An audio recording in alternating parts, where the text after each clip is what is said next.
O Evangelho de João nós podemos dividir em duas grandes partes. Do capítulo 1 ao capítulo 11 e do capítulo 12 ao capítulo 21. Chegamos num momento importantíssimo. É o momento em que Jesus entrará em Jerusalém para reivindicar o seu trono.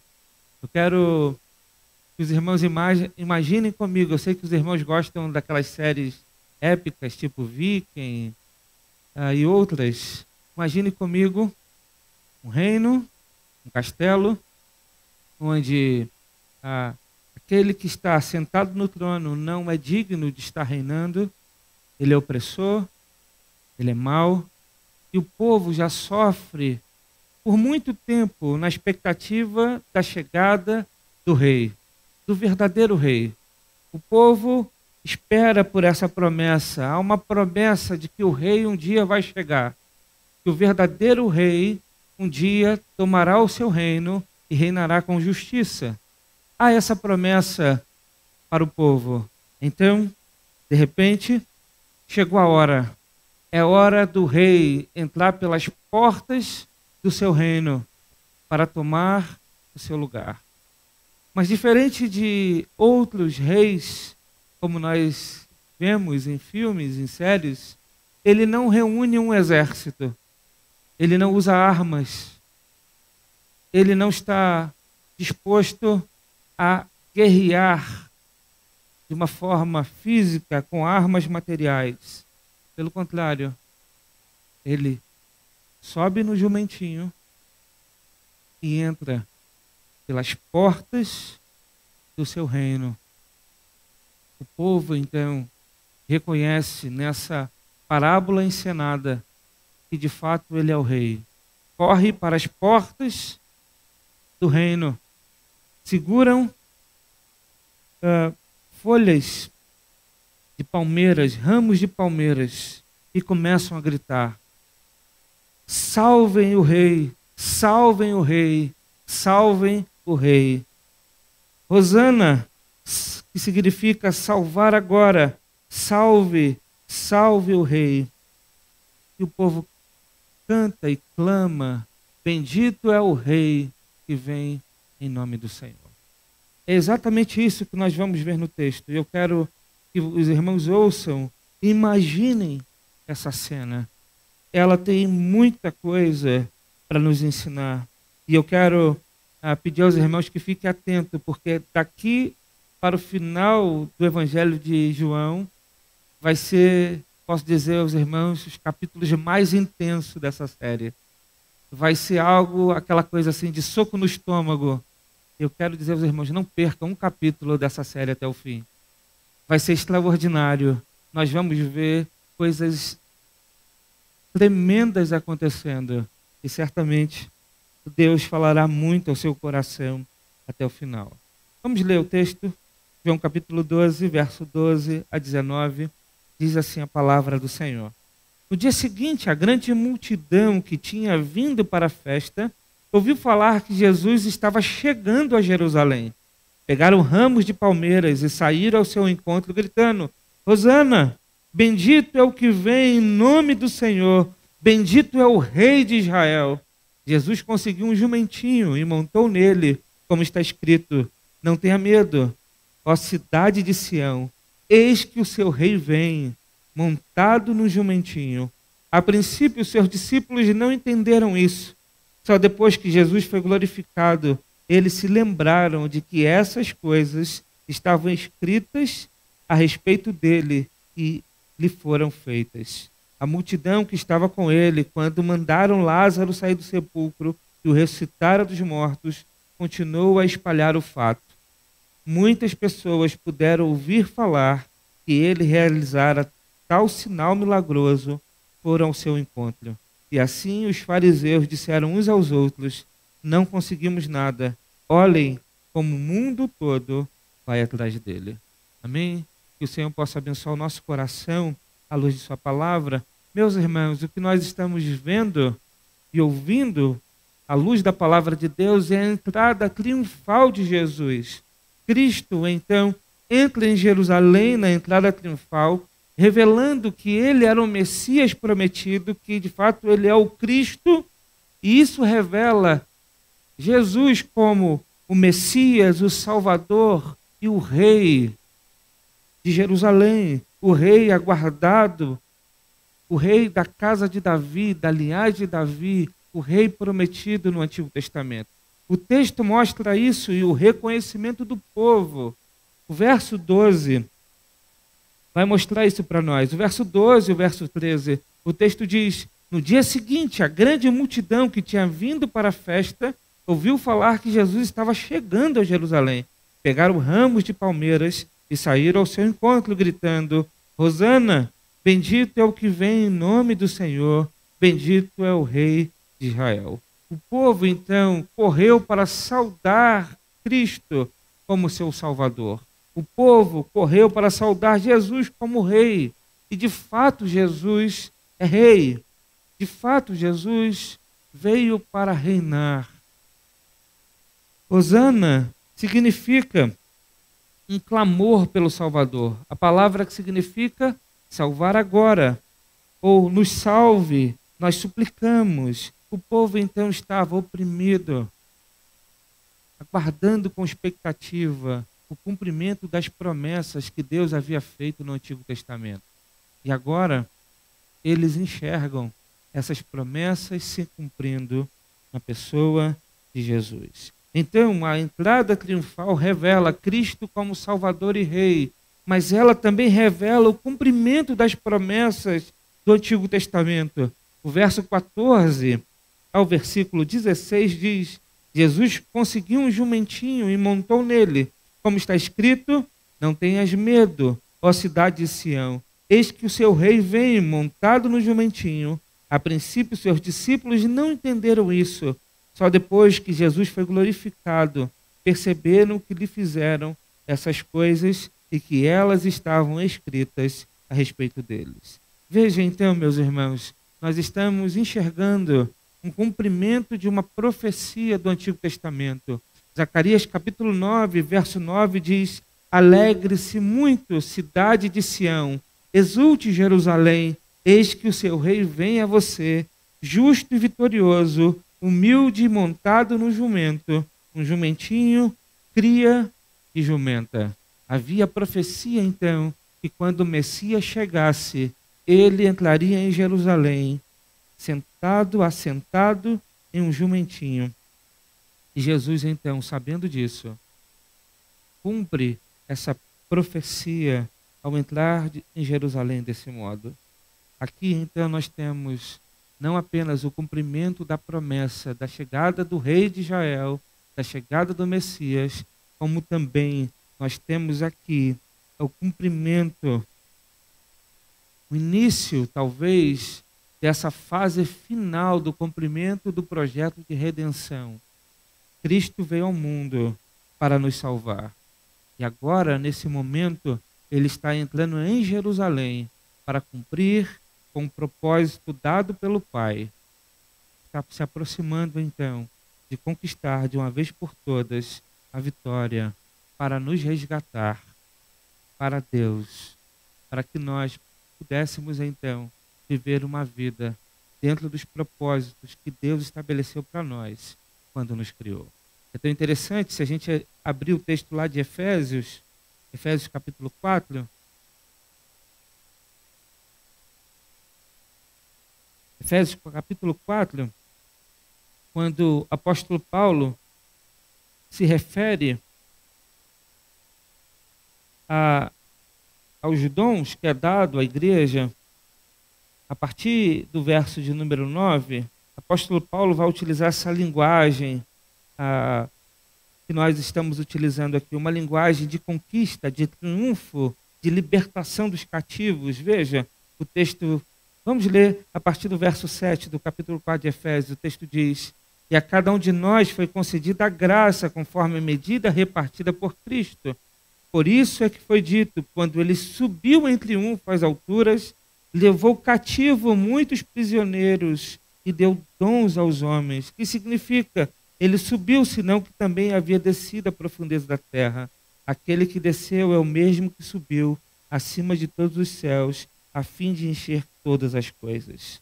E ele designou alguns para apóstolos, outros para profetas, outros para evangelistas e outros para pastores e mestres, com o fim de preparar os santos para a obra do ministério, para que o corpo de Cristo seja edificado, até que todos alcancemos a unidade da fé e do conhecimento do Filho de Deus e cheguemos à maturidade, atingindo a medida da plenitude de Cristo. O que o texto está dizendo para nós é que quando Cristo triunfa em sua vitória sobre a morte, quando Cristo ressuscita, Cristo não apenas nos liberta, mas ele leva ao cativeiro. Ele nos tira do cativeiro, da escravidão do pecado, da opressão que existia sobre o seu povo, e agora, livres, ele dá dons a esses homens. Faz então do escravo um soldado. Faz agora de um escravo alguém que é instrumento de Deus para levar essa mensagem adiante. Portanto, a linguagem que a Bíblia nos apresenta é uma linguagem de um rei que veio para triunfar e foi mais que vencedor. Muito bem. Cristo, então, entra em Jerusalém cumprindo a profecia. E é interessante a reação do povo. A reação do povo mostra para nós que a entrada triunfal revela que o povo acreditou que Jesus era o Messias prometido. O texto diz que a multidão que estava com ele, quando mandara Lázaro sair do sepulcro e o ressuscitara dos mortos, continuou a espalhar o fato. Muitas pessoas, por terem ouvido falar que ele realizara tal sinal miraculoso, foram ao seu encontro. E assim os fariseus disseram uns aos outros: não conseguimos nada. Olhem como o mundo todo vai atrás dele. Olha que interessante. As profecias apontavam para Jesus. Os sinais e prodígios confirmaram a sua obra. A multidão acreditou que ele era o Messias. Até mesmo os religiosos começam a perseguir a Jesus porque reconhecem que, de fato, Cristo veio para reinar. E uma vez Cristo reinando, tira o poder, os privilégios que uma casta de religiosos tinha naquele tempo, naquela época. Portanto, os sinais apresentavam e mostravam que Cristo, de fato, é o Messias prometido. E ele entra em Jerusalém, então, para provar isso. Ah, meus irmãos, nós sabemos que os judeus rejeitaram a Cristo e que eles aguardam ainda a vinda do Messias. Mas a Bíblia deixa clara para nós que aquele que foi prometido, as profecias do Antigo Testamento falavam de Jesus. E ele, então, entrou em Jerusalém para vencer. Muito bem. O que a gente pode aprender, meus irmãos, a partir desse texto, à luz dessa entrada triunfal? Primeira coisa, Jesus é o Senhor, Salvador e Rei. A primeira coisa que a gente precisa aprender é que Jesus é o Senhor, Salvador e Rei. Todo esforço da igreja, todo esforço missionário que a igreja faz é levar a mensagem de boas novas que aponta para o reino de Deus. O rei chegou e quando o rei chega, as pessoas precisam se prostrar e adorar. O esforço missionário que nós temos em pregar o evangelho é levar a mensagem que pode libertar as pessoas dos falsos reis, dos falsos senhores. E quantas pessoas estão escravizadas por falsos senhores? O pecado nos escraviza e faz com que nós entreguemos a nossa vida a outros soberanos, a outros que governam sobre nós. Quantas pessoas estão cativas, presas pelo pecado, entregam a sua vida, se submetem a outros soberanos. Você pode me dizer assim: pastor, ninguém é soberano sobre mim. Eu sou o soberano sobre a minha vida e sobre a minha história? Será? Pergunta. O que tem motivado o teu coração? Quais são seus desejos mais profundos? O que tem movido a sua vida? Será que não é algo ou alguém que se tornou senhor do seu coração? Nós devemos nos perguntar isso. Porque quando Cristo chegou, ele chegou para reinar. E aqueles que recebem a mensagem do rei se tornam súditos, servos do rei. Nós somos servos do Senhor. Portanto, nós devemos reconhecer o senhorio de Cristo em nossos corações. Isso significa que a vontade do rei precisa ser feita em nossas vidas. Já citei várias vezes algumas cenas de filmes épicos que mostram isso. O valor que um súdito, um servo, dá a coroa ao rei. Nós vemos isso muito nos filmes. O rei, muitas vezes, é um mau rei. É um assassino. É um homem preocupado apenas com seus prazeres, que não está preocupado com o povo. Mas o povo se prostra e se submete à coroa, porque ele entende que o rei está ali para reinar sobre suas vidas. Quantos de nós entendemos que a vontade do rei precisa ser a vontade que deve prevalecer em nossos corações? Nós muitas vezes queremos Jesus como o nosso Salvador, porque nós sabemos que precisamos de salvação. Mas uma vez experimentando Cristo como Salvador, nós estamos dizendo para Ele que agora não mais estamos no império das trevas, mas fomos transportados para o reino da luz, onde Ele é rei sobre as nossas vidas. Então não há possibilidade de alguém ser salvo e continuar com um coração rebelde. É salvo pelo Salvador, mas continua com o coração se rebelando contra o seu Senhor. É salvo pelo Salvador, mas continua vivendo uma vida sem se submeter à vontade do seu Senhor. Portanto, nós precisamos entender que Jesus é Senhor, Salvador e Rei. É interessante essa história do jumentinho, que é uma parábola encenada. É interessante entender como é que Jesus conseguiu esse jumentinho. O texto de João não nos revela, mas o texto de Marcos revela. Marcos capítulo 11, verso 1 a 6, vai nos contar como Jesus conseguiu o jumentinho, e é um tanto quanto curioso. O texto diz assim: quando se aproximaram de Jerusalém, chegaram a Betfagé e Betânia, perto do Monte das Oliveiras, Jesus enviou 2 dos seus discípulos, dizendo-lhes: vão ao povoado que está diante de vocês, logo que entrarem, encontrarão um jumentinho amarrado, no qual ninguém jamais montou. Desamarrem-no e tragam-no aqui. Se alguém lhes perguntar: por que vocês estão fazendo isso? Digam-lhes: o Senhor precisa dele e logo o devolverá. Eles foram e encontraram um jumentinho na rua, amarrado a um portão. Enquanto o desamarravam, alguns dos que ali estavam lhes perguntaram: o que vocês estão fazendo desamarrando esse jumentinho? Os discípulos responderam: como Jesus lhe tinha dito, e eles os deixaram ir. Imagina como curioso é isso. Vamos fazer uma ilustração comparando com os nossos dias. Imagina que aqui na igreja existe um manobrista. Então os irmãos chegam de carro, e tem alguém para receber os irmãos, abre a porta do carro, tira um membro da igreja e ele pega a chave do seu carro para parar no estacionamento.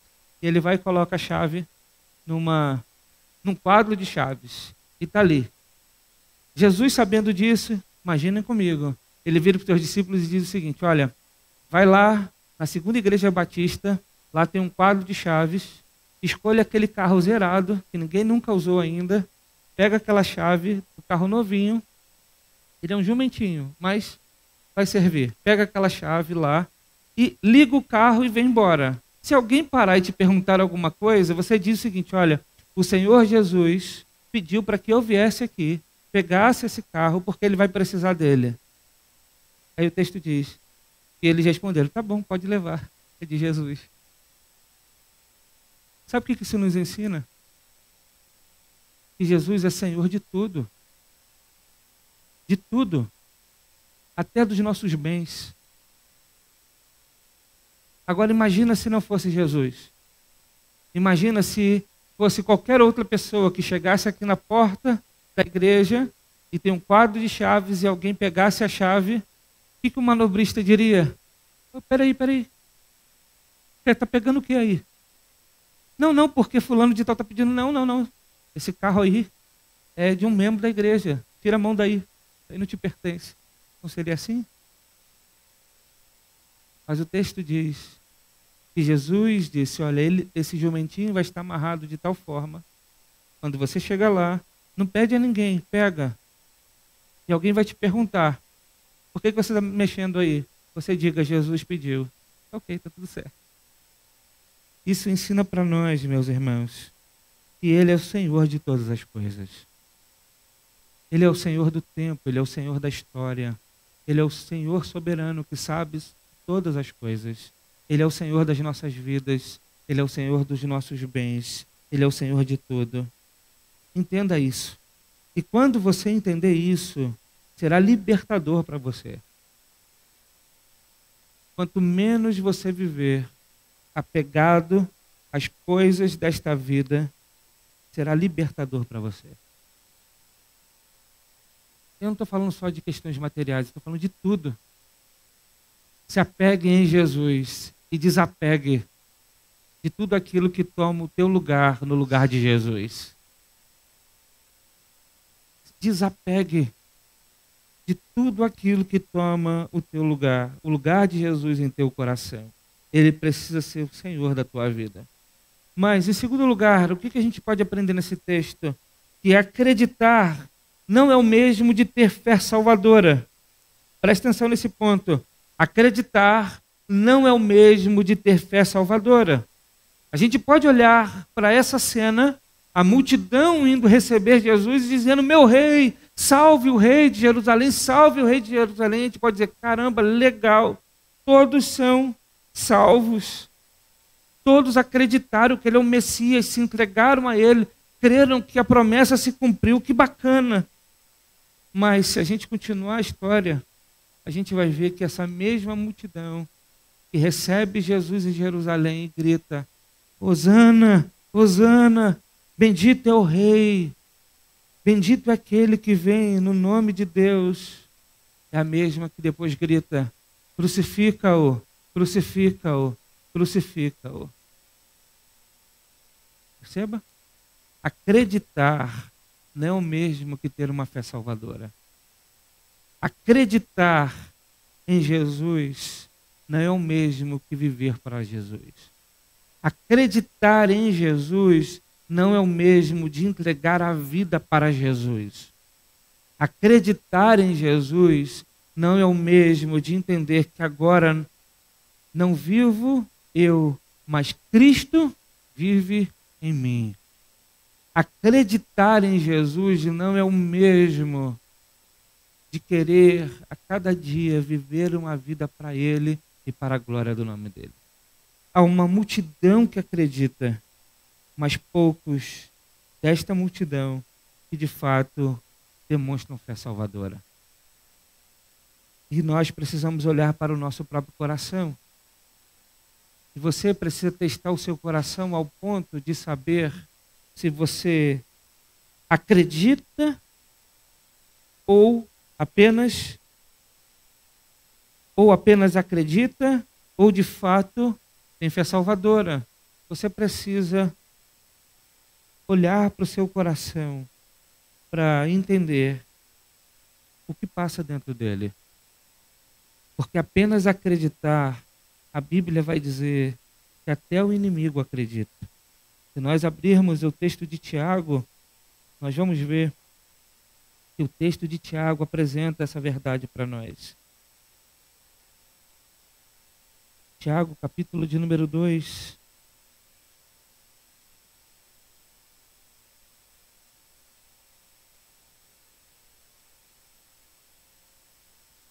Verso 19, o texto diz: você crê que existe um só Deus?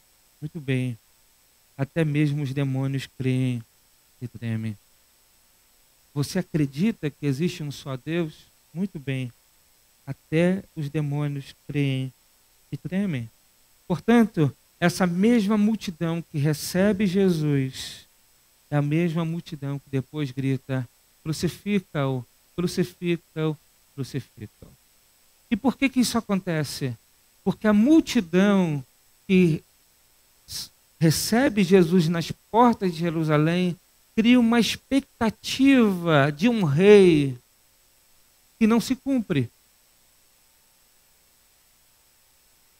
E isso é muito comum acontecer nas nossas vidas.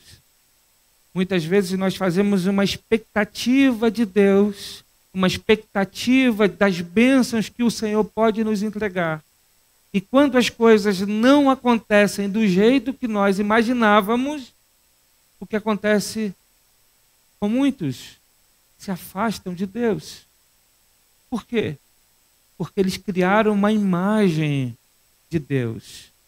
Uma imagem de como Deus deve agir, de como Deus deve fazer, de como Deus deve realizar. E quando Deus não age do jeito como eles gostariam que agissem, o que eles fazem? Eles não querem mais a Deus. Mas, na verdade, não é que eles criam no verdadeiro Deus. Eles criam numa imagem que criaram de Deus para si. Isso é muito comum acontecer. E é uma pergunta que eu sempre me faço como igreja e como pastor do Evangelho, é que será que nós não estamos contribuindo com as nossas pregações e com os nossos ensinos a fazer com que as pessoas criem uma imagem falsa de Deus? Será que nós não estamos o tempo todo tentando atrair as pessoas para Deus, apenas achando que elas são como um peixinho que precisa de uma isca, e a gente oferece essa isca para poder pescar para nós esse peixe? E sabe, muitas vezes aquela isca, Sandro que pesca sabe melhor que eu, aquela isca que é só para enganar o peixe, que nem alimento é. Será que muitas vezes nós não estamos fazendo isso ao pregar o Evangelho, ao ensinar a palavra de Deus, a aconselhar as pessoas, a falar de Deus para os nossos amigos, para as pessoas que nós conhecemos? Muitas vezes nós não estamos apenas criando imagens de coisas que nós acreditamos que Deus pode fazer, mas nem sequer sabemos se é da vontade de Deus que Ele faça. Não é verdade? A gente crê que Deus pode curar, mas nem sempre Deus vai curar aquela pessoa que nós gostaríamos que Ele curasse. Não é verdade? Nós cremos que Deus pode fazer grandes coisas, mas nem sempre essas grandes coisas serão feitas conforme a nossa vontade. Então o povo que está aqui registrado para nós e narrado em João capítulo 12, está recebendo Jesus, saudando Jesus como rei, mas essa mesma multidão depois vai dizer: crucifica-o, crucifica-o, crucifica-o. E por que isso acontece? Porque eles criaram uma imagem de um rei que não se cumpriu em Jesus. Jesus era um rei que veio para reinar espiritualmente. João Batista, quando começa a sua mensagem, ele diz: arrependei-vos, porque o reino de Deus está próximo. Quando Cristo começa a pregar, ele prega a mesma mensagem. E ele diz: o meu reino não é deste mundo. O seu reino é um reino espiritual. Mas a expectativa daqueles homens era receber um reino material. Por isso eles se frustraram. Assim, muitas vezes nós achamos que Deus vai fazer com que a nossa vida seja mil maravilhas, o céu na terra. E muitas vezes isso não vai acontecer. Muitas vezes a expectativa de muitos que começam a seguir a Jesus é que a sua vida vá de vento e polpa. Mas nem sempre isso vai acontecer. Porque nós vemos na Bíblia que há muitos que seguiram a Jesus e sofreram. Assim, nós precisamos refletir e compreender que devemos conhecer o nosso Rei para servi-lo, para adorá-lo, para não frustrar o coração diante de uma expectativa falsa. Portanto, acreditar não mesmo de ter fé salvadora, mas em terceiro lugar, precisamos entender o que estamos fazendo na adoração. O povo estava adorando a Cristo. Cristo chegando, eles disseram: bendito é aquele que vem em nome do Senhor, salve o rei de Israel, salve o rei de Israel. O povo estava ali clamando, adorando aquele que entrava pelas portas de Jerusalém. Mas o povo estava sem ter o conhecimento exato daquilo que Cristo veio fazer. Porque o povo conhecia Jesus como?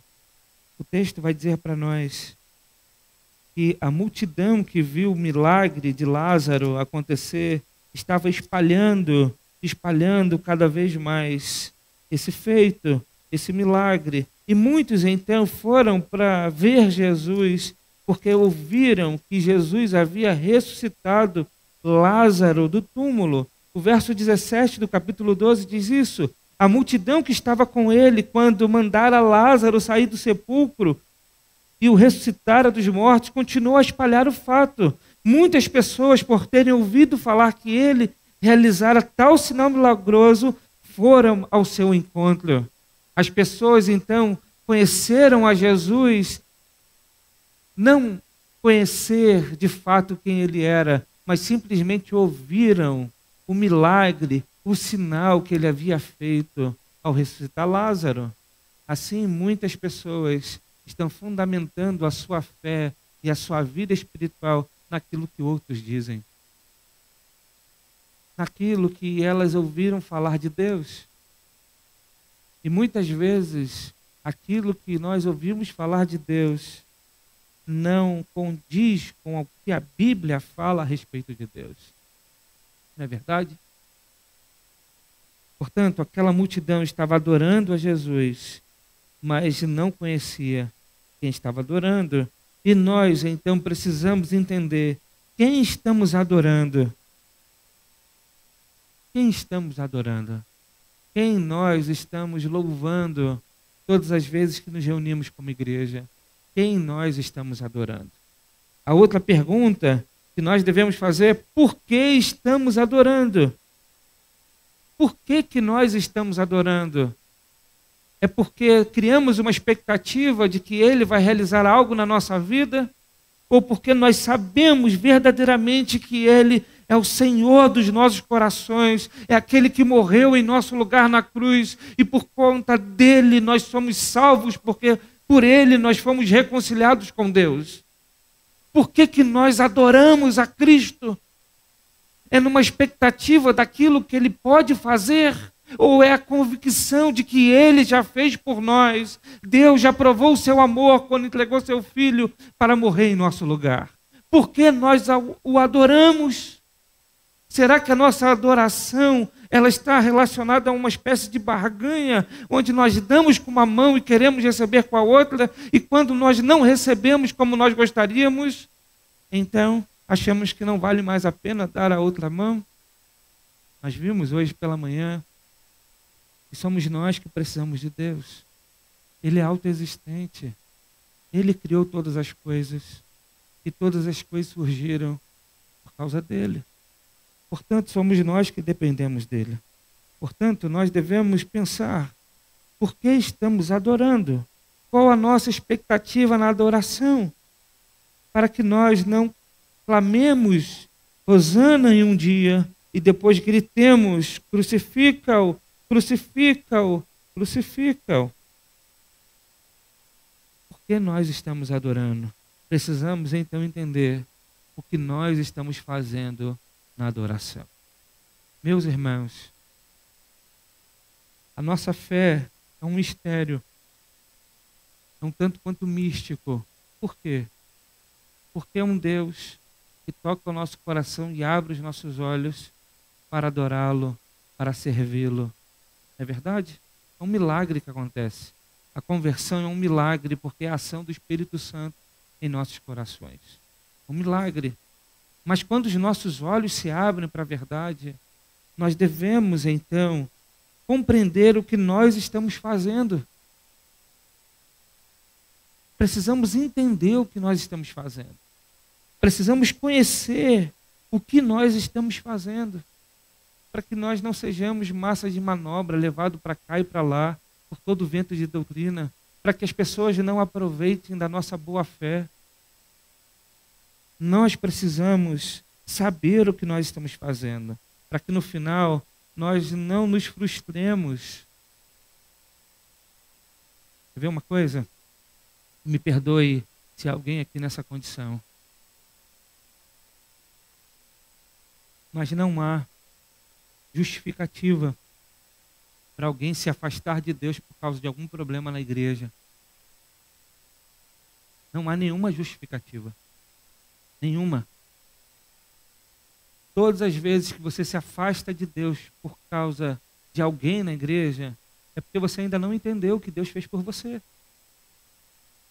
É uma coisa simples. Todas as vezes que você desanima de buscar a Deus, de servi-lo, de adorá-lo, porque as coisas não aconteceram como você imaginava, é porque você ainda não entendeu as coisas. Então, às vezes a gente diz assim, às vezes a gente escuta as pessoas falando e de fato elas têm muitas razões que explicam o porquê da chateação, o porquê da mágoa, o porquê da tristeza, o porquê da ofensa. É legítimo muitas vezes. Não estou dizendo aqui que é bobeira. Não, tem gente que sofre, tem gente que foi agredido dentro da igreja, foi ofendido dentro da igreja, ficou entristecido por alguma coisa, foi decepcionado por alguma coisa. Imaginou alguma coisa e de fato algo ruim aconteceu e pode acontecer. A igreja é lugar de pecadores. Mas a grande questão que a gente precisa pensar é: nós estamos servindo a Deus por causa de Deus? Ou por causa das nossas expectativas que nós colocamos nas pessoas? Nós precisamos pensar nisso, porque nada dessas coisas justificam. Pode explicar, mas nós vamos encontrar na Bíblia uma série de dispositivos que vão desarmar o nosso coração, quando o nosso coração está fechado por Deus por causa de algo que alguém fez. Por exemplo, a Bíblia vai dizer que nós devemos perdoar. Por exemplo, a Bíblia vai dizer que nós devemos perdoar porque Deus perdoou as nossas ofensas. Por exemplo, a Bíblia vai dizer que nós devemos buscar reconciliação. A Bíblia diz isso. Jesus disse isso no Sermão do Monte. Ele disse: se você souber que tem alguém contra você, vá você até ele. Jesus não disse assim: não, eu estou certo, ele está errado e ele que tem que vir a mim. Não é isso que Jesus disse. Jesus disse: se você souber que tem alguém contra você, vá até ele. Por quê, meus irmãos? Jesus está falando para crente. Sermão do Monte é um sermão para crente. Ímpio não vai entender isso. O coração é duro. O orgulho toma o coração.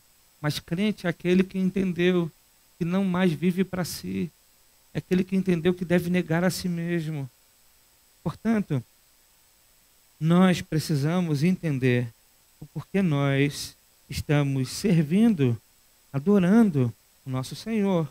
Mas em último lugar, para a gente fechar a mensagem, o Senhor entrou em Jerusalém em um jumentinho para ser julgado e condenado pelos homens. Mas um dia ele voltará ao mundo triunfantemente, montado em um cavalo branco, para trazer juízo a toda a criação. Esse ponto é um ponto interessante. O jumentinho simboliza aqui, nessa parábola encenada, que ele não entrou para fazer guerra contra o homem. Sua batalha é uma batalha espiritual. A sua derrota ao olhar humano significou a sua vitória, porque é na cruz que Cristo triunfou contra seus inimigos. Porque foi na cruz que ele derrota o inimigo e morre pelos nossos pecados para nos reconciliar com Deus. Portanto, a sua morte na cruz significou a maior de todas as vitórias. Mas quando ele entrou em Jerusalém, ele entrou para cumprir o projeto de redenção do Pai. Ele não veio para julgar, ele veio para tomar o nosso lugar na cruz. A ira de Deus foi derramada sobre ele para que nós recebêssemos a graça e não mais juízo. Mas o texto da palavra de Deus vai dizer que no fim, o Apocalipse traz essa cena onde ele diz que Cristo voltará. E a imagem que João tem desse retorno de Cristo é uma imagem de um rei que agora volta não sentado num jumentinho, mas assentado num cavalo branco. Olha o que João vai dizer em Apocalipse, no capítulo 19, verso 11. Ele diz: vi um céu aberto e diante de mim um cavalo branco, cujo cavaleiro se chama Fiel e Verdadeiro. Ele julga e guerreia com justiça. Seus olhos não são como chamas de fogo, e seus olhos são como chamas de fogo, e sua cabeça há muitas coroas em nome que só ele conhece e ninguém mais. Está vestido com um manto tingido de sangue, e o seu nome é a palavra de Deus. Os exércitos do céu o seguiam, vestidos de linho fino, branco e puro, e montados em cavalos brancos. De sua boca sai uma espada afiada, com a qual ferirá as nações. Ele os governará com cetro de ferro. Ele pisa o lagar do vinho do furor da ira de Deus Todo-Poderoso. Em seu manto, em sua coxa está escrito este nome: Rei dos Reis e Senhor dos Senhores. Vi um anjo que estava de pé no sol e que clamava em alta voz a todas as aves que voavam pelo meio do céu: venham, reúnam-se para o grande banquete de Deus, para comerem carnes de reis, generais e poderosos, carne de cavalos e seus cavaleiros, carne de todos, livres e escravos, pequenos e grandes. Então vi a besta, os reis da terra e os seus exércitos reunidos para que guerrearem contra aquele que está montado no cavalo e contra seu exército. Mas a besta foi presa, e com ela o falso profeta que havia realizado os sinais miraculosos em nome dela, com os quais ele havia enganado os que receberam a marca da besta e adoraram a imagem dela. Os dois foram lançados vivos no lago de fogo que arde com enxofre. Os demais foram mortos com a espada que saía da boca daquele que está montado no cavalo, e todas as aves se fartarão com a carne deles.